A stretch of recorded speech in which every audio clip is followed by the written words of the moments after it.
અમદાવાદમાં ધોરણ 9 માં અભ્યાસ કરતો બાળક ગુમ થવાનો મામલો છે। 24 કલાકથી બાળકની શોધખોળ શરૂ છે। શોધખોળ બાદ વાલીઓ શાળાએ પહોંચ્યા હતા। ઠક્કરબાપા નગરની રઘુવીર શાળાનો બાળક ગુમ થયો હતો। બાળક ગુમ થતાં જ વાલીઓએ શાળામાં હોબાળો કર્યો હતો। શાળા દ્વારા યોગ્ય જવાબ ન મળતો હોવાનો પણ વાલીઓનો આક્ષેપ છે।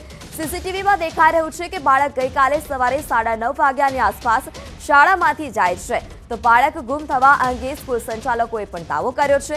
એસાઇનમેન્ટ અંગે બાળકને પૂછ્યું હતું તેવું સંચાલકે જણાવ્યું છે। જ્યારે વાલીઓને બોલાવ્યા હતા અને બહાર તેને બેસવા કહ્યું હતું પરંતુ વાલી આવે તે પહેલા જ આ બાળક ત્યાંથી જતો રહ્યો હતો। તો ઠક્કરબાપા નગરની જે રઘુવીર સ્કૂલ છે તેમાંથી બાળક ગુમ થયો છે। 24 કલાકથી વધુ સમય વીતવા છતાં પણ હજી સુધી બાળક મળ્યો નથી। જ્યારે સીસીટીવીમાં પણ સ્પષ્ટપણે દેખાય છે કે 9:30 વાગ્યાની આસપાસ બાળક ત્યાંથી ગાયબ થઈ જાય છે। સંચાલકે એસાઇનમેન્ટ અંગે બાળકને પૂછ્યું હતું અને ત્યારબાદ વાલીને બોલાવવા કહ્યું હતું પરંતુ વાલી જ્યાં સુધી સ્કૂલે પહોંચે તે પહેલાથી જ બાળક ત્યાંથી ગુમ હતું।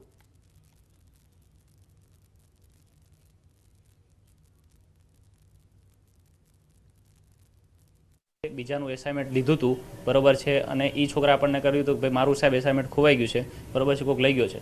આજે પછી એસાઇનમેન્ટ મળ્યું બરોબર, એમાં જે તે બીજા વિદ્યાર્થીનું નામ હતું એના ઉપર એને વ્હાઇટનર મારી દીધું હતું અને એ એસાઇનમેન્ટ આપણને પછી એમના જાણ દ્વારા મળ્યું। એટલે આપણે એમને એવું કીધું ભાઈ તારું એસાઇનમેન્ટ ક્યાં છે બરોબર, તો કે મારું એસાઇનમેન્ટ ઘરે પડ્યું છે। આપણે એને ઓફિસમાં બોલાવી એમના વાલીને ફોન કર્યો કે ભાઈ તમે એ એસાઇનમેન્ટ લઈને આવો।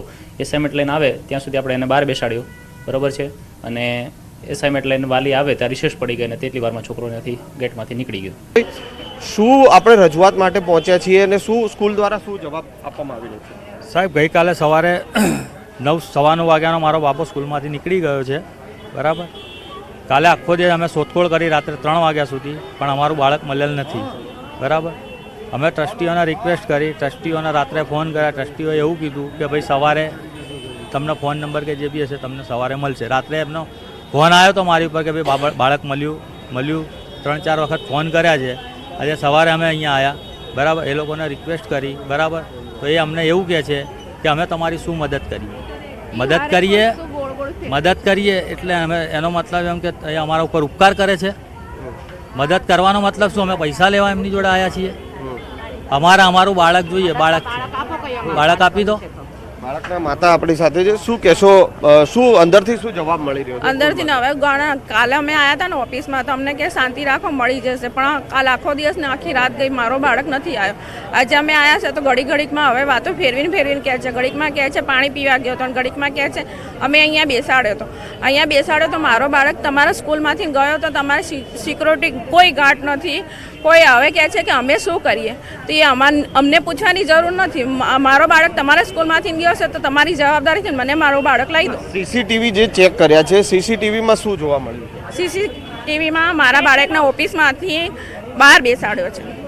જ્યારે વાલીઓને બોલાવે તો ઓફિસમાં બાળકને બેસાડવાની જરૂર ને, કારણ કે એ બાળકને બીક જ હોય કે તમને સર બોલશે કે મારા વાલીઓ બોલશે, તો એ બીકમાં મારા બાળકને બહાર બેસાડ્યો તો મારો બાળક બી ગયો છે અને એ જતો રહ્યો છે।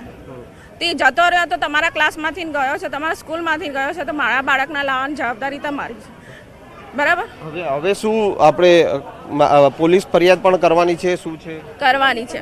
મને મારું બાળક જોઈએ છે, ગમે તે રીતે મને મારું બાળક જોઈએ છે। ન્યૂઝમાં બતાવે છે આટલું બધું કે આપણે છોકરાઓ જોડે ટોર્ચર આ રીતના ના કરાય, તો સ્કૂલ વાળાઓની શું ફરજ બની કે છોકરાને બહાર બેસાડ્યો છે? એમને ના બેસાડવો જોઈએ ને? મોબાઈલોમાં જોતા નથી કે છોકરાઓનું માઇન્ડ એ થઈ જાય છે, તો એમને એટલી ખબર નથી પડતી અને પાછા હસે છે બધા ટીચરો। બાળકને ટોર્ચર કરવામાં આવ્યું છે? આવ્યું જો ટોર્ચર કરવાની તો છોકરો હોય તો ખબર પડે, નકર શું ખબર પડે અમને? બહાર નીકળ્યો હોય ને એમને તો બહાર ન નીકળે બાળક। એ ટીવી એ બતાવ, એ બે છોકરાને અંદર બોલાયા તો એ વિડીયો બતાવો ને કે સાહેબ એના જોડે શું વાત કરે છે, એ કેમ નથી બતાવતા? આ બહારનું બતાવ્યું તમે, બે છોકરાને તમે બોલાયા એ બતાવવું જોઈએ ને કે બે છોકરાને તમે બોલાય તમે શું કીધું અને વિદ્યાર્થી જોડે તમે શું વાત કરી એ બતાવ। સાબરકાંઠાની તો સાબરકાંઠાના ઈડરનો એક વિડીયો હાલ વાયરલ થઈ રહ્યો છે, જેમાં બાળકો એક કારને ધક્કા મારતા દેખાય છે। આ બાળકો ઈડરની રચના પ્રાથમિક શાળાના હોવાની ચર્ચા છે, જ્યારે શાળા છૂટ્યા બાદ બાળકોએ બંધ પડેલી કારને ધક્કા માર્યા હતા. વાલીઓ સલામતી માટે બાળકોને કારમાં મૂકે છે, પરંતુ અહીંથી બાળકોના જીવ સાથે જ ચેડા થયા હતા. નવાઈની વાત તો એ છે કે વિડીયો ઉતારનાર અને બાઇક પર એક વ્યક્તિ મસ્તીથી બેઠા છે અને સમગ્ર ઘટના નિહાળે છે, પરંતુ બંધ પડેલી કારને કોઈ ધક્કા મારવા નહોતું આવ્યું.